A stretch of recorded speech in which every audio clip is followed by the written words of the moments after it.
네, 막 닻을 올린 민주당 대선 경선. 그런데 지금 예상치 못한 곳에서 암초를 만났죠. 독한 면접을 하겠다면서 면접관에 조국 흑서를 쓴 김경률 회계사를 내정했다가 돌연 취소하는 일이 벌어진 겁니다. 당내 논란이 계속 가라앉질 않고 있습니다. 사건의 전말, 당사자를 직접 모시고 어떤 사정이 있었는지 들어보겠습니다. 김경률 회계사님 나오셨습니다. 어서 오십시오. 네, 반갑습니다. 반갑습니다. 논란이 불거지면서 좀 당혹스러웠을 것 같습니다. 예, 그렇습니다. 일단 이 국민면접관 언제 제의를 받으신 거예요? 지난 화요일 날 민주당 의원실에서 조홍천 의원실에서 연락을 받았고요. 예. 국민의 시각을 대변해서 어떤 당내의 시각뿐만 아니라 국민 일반에 대두되고 있는 비판적 시각을 대변할 수 있는 면접자를 모집하고 있는데 예. 좀 김경률 회계사가 적임일 것 같다 그런 부탁을 받고 많은 고민 끝에 저희 단체분들과 이제 상의한 후에 들어가서 재벌 개혁이라든가 경제 민주화 이슈 등등에 대해서 이야기 나눠보는 것도 좋을 것 같다 해서 이제 수락을 하였고요. 그래서 그 이후에 강훈식 의원께서 또 전화를 하셨더라고요. 화요일 당일날. 예, 강훈식 의원이 대선기획단장이니까요. 네, 그렇습니다. 예, 그래서 기왕 이렇게 해주셔서 고맙고 일요일이죠. 이제 모레가 될 텐데 그때 하루 정도 시간을 내어서 압박 면접에 면접자로 와주시면 되겠습니다. 이렇게 연락을 받았습니다. 그렇게 연락을 받았고 그리고 이제 화요일 날 그날 당일 기준으로 뭐라고 말씀하셨냐면 내일 정도면 언론에 보도가 될 것 같습니다. 이렇게 했는데 이제 수요일에 발표될 것 같다. 예. 수요일 날 보도는 되지 않고 어제였죠. 목요일 이제 낮에 보도가 되었고 그 이후에 저는 이제 그때까지도 아무런 연락이 없었습니다. 4시 정도에 보도가 되었고 5시 반에 사후적으로 보게 되니까 김경률이 자진 사퇴하였다 이런 게 왔고 그때까지도 아무 연락 없었고 자진 사퇴하였고 이제 그때부터 이제 기자들이 전화가 오더라고요. 예. 그 자진 사퇴키로 하셨다면서요? 그랬더니 아니다 나 그런 말 한 적 없다. 어쨌든 난 이제까지 화요일 승낙 이후에 아무런 연락이 없었다. 그렇게 언제 그럼 연락을 받으셨습니까? 그 이후에 이제 그 조홍천 의원실로부터 먼저 연락이 와서 그분은 이제 양해를 구한다기보다 그리고 사실 조홍천 의원실과 통화할 때도 저는 제가 교체했다는 사실을 몰랐죠. 이제 언론 보도를 못 봤으니까. 근데 당내 반발이 너무 심하여서 조금 쉽지가 않을 것 같다. 좀 교체될 수도 있을 것 같은데 조금 양해 바란다. 우리 당내 사정이 이러하다. 이런 말씀이 있었고. 그럼 당에서 이번에 국민면접관 쓴소리하는 국민면접관 3명을 모시겠다라는 취지로 한 건 아니겠습니까? 그렇습니다. 그렇게 알고 그렇다면 있습니다. 이게 지도부 내에서 어느 정도 합의를 본 내용 아니었을까요? 저는 당연히 그렇게 알고 있었고 전 오히려 어떤 부분을 걱정을 했냐면 이게 제가 어떤 쇼를 위한 도구로 나가서 경선 흥행에 도움만 주고 정작 필요한 메시지는 전달을 못하면 어떨까 그런 걱정하고 있었죠. 그랬군요. 예. 그런데요, 원래는 김혜영 그리고 전 의원 그리고 김소연 대표이사 그렇습니다. 이렇게 해서 김경률 회계사님하고 세 분이서 하기로 하신 거였죠. 맞습니다. 그런데 보니까 지금 또 김소연 대표이사도 그만뒀다고 하더라고요. 오늘 이제 저도 보도 보고 알았는데 평소에 알고 지내거나 하는 분은 아닙니다. 저도 이제 처음 접한 분입니다. 그리고 대신 이제 유인태 전 의원이 들어가기로 한 것도 아셨습니까? 아니요, 이제 그것도 언론 보도 보고 알게 된 거죠. 예, 특별하게 이제 이 이후에 민주당 측과 대화하거나 한 내용은 극히 좀 제한되었습니다.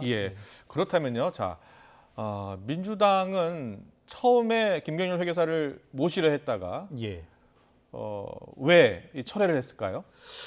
애초에 저를 이렇게 면접자로 초빙한 취지는 당내 지지층뿐만 아니라 국민 일반의 비판적 시선을 반영하기 위한 목적이라고 하였고요. 저 역시 이제 그런 부분에 동의하여서 이제 승낙을 하였던 건데 정작 자신들과 시각이 다르다는 이유로 저를 배척하고 심지어는 저에 대해서 일본 천황에 비유하고 일본 정당에 비유하고 하던데 이런 식으로 우리나라라는 어떤 사회 테두리 안에 서 있는 자신과 다른 시각에 대해서 매도하는 게 정말 공당으로서 위치가 바람직한가 이런 의문이 들었습니다. 자, 이낙연 전 대표는 내 눈을 의심한다. 거짓까지 동원했던 조국 장관을 공격했던 그런 김경률 회계사를 어떻게 면접관으로 쓸 수 있느냐 이렇게 이야기를 했고요. 조국 펀드는 무죄가 아니었느냐 이렇게 이야기를 했습니다.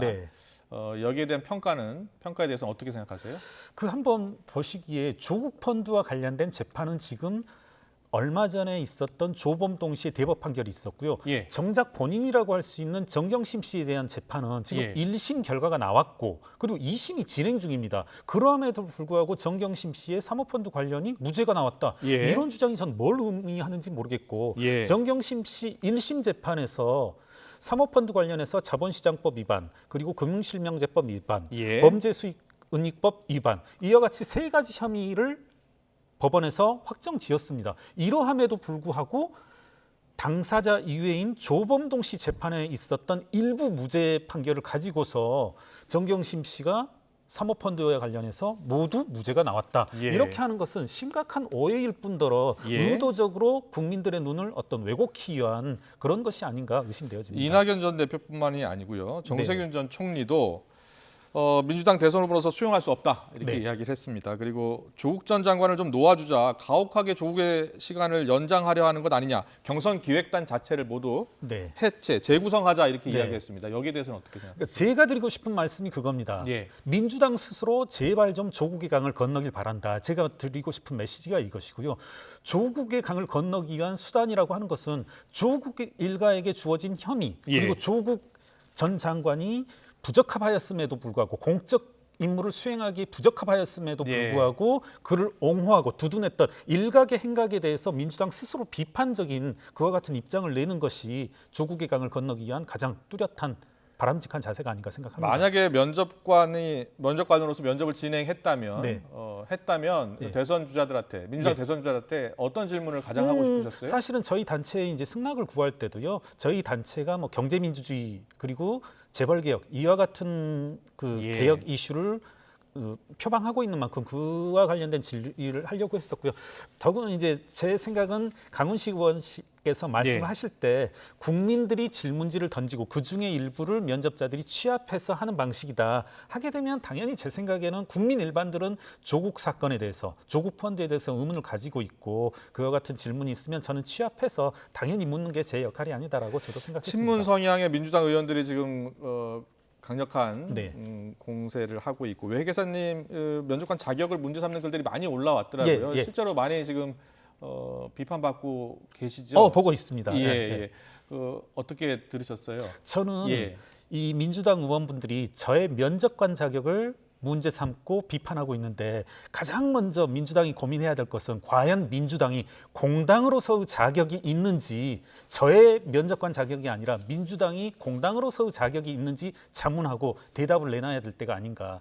민주당 참패 원인, 보궐선거 참패 원인은 스스로 밝히듯이 예. 민심과 당심의 격리, 이반이었었거든요. 예. 그런 문제의식에 기반해서 국민 일반의 시각을 반영하기 위해서 저와 같은 이질적인 시각, 비판적인 시각을 국민 경선에 그리고 네. 대선 후보 검증에 뭐 끌어들여보자 하는 문제의식이었는데 이와 같은 당연한 문제의식, 민심과 당심의 어떤 격차를 줄이려는 시도를 스스로 내던진 그와 같은 정당이 과연 공당으로서의 자격이 있는지 한 번쯤은 자문해보고 답변을 내놔야 된다고 생각합니다. 네. 지나치게 민주당을 네. 너무 비판만 하는 건 아니냐 이런 지적이 있거든요. 예. 이분들 좀 기억해야 될 게 과거 이명박 박근혜 정권의 자원외교라든가 예. 그리고 뭐 MB 그 다스 비자금 관련 예. 좀 이런 말씀 제 스스로 하긴 뭐합니다만 상당히 제가 그와 관련된 역할을 막대하게 수행하였습니다. 네. 민주당이 자원외교 관련 국정조사할 때 뭐 국회에서 정말 뭐 열흘 뭐 보름 이렇게 숙식을 하면서 제가 도와드렸었고요. 예. 그때 당시 많은 의원들이 저의 도움을 받았습니다. 저의 역할은 시민단체의 역할은 어떤 정부가 들어서건 권력을 감시하는 역할이었고요. 처지가 달라지면 또 저와 협업할 수밖에 없을 거라고 저는 그렇게 믿습니다. 처지가 달라지면 그게 무슨 뜻이죠? 본인들이 이제 야당의 예. 위치로 돌아서게 된다라면 또 저는 예. 역시 그때는 또 권력을 감시할 텐데 그때 되면 또 저와 또 손을 잡고 부탁하고 그럴 수밖에 없다라고 생각합니다. 너무 먼 이야기 하시는 것 같아서.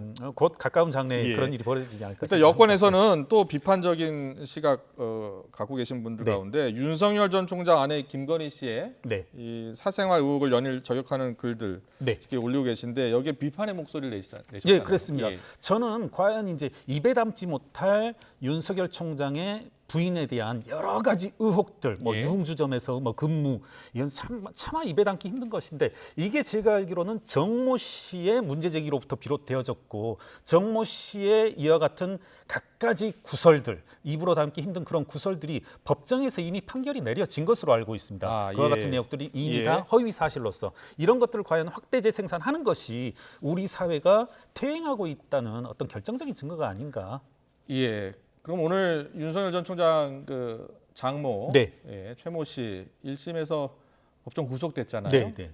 요양급여 부정수급으로요. 네. 예, 여기에 대해서는 어떻게 판단하세요? 제가 이제 사실 그 부분에 대해서는 정확히 알고 있지는 아, 몰라서 어떻게 이제 뭐 이러이러한 구체적인 판단에 대해서 뭐라고 왈가왈부하기는 힘들 것 같은데요. 예. 다만 예. 법원의 판단이 내려진 만큼 그거랑 법원의 판단은 충분히 존중되어야 한다 이렇게 예. 생각합니다. 예. 알겠습니다.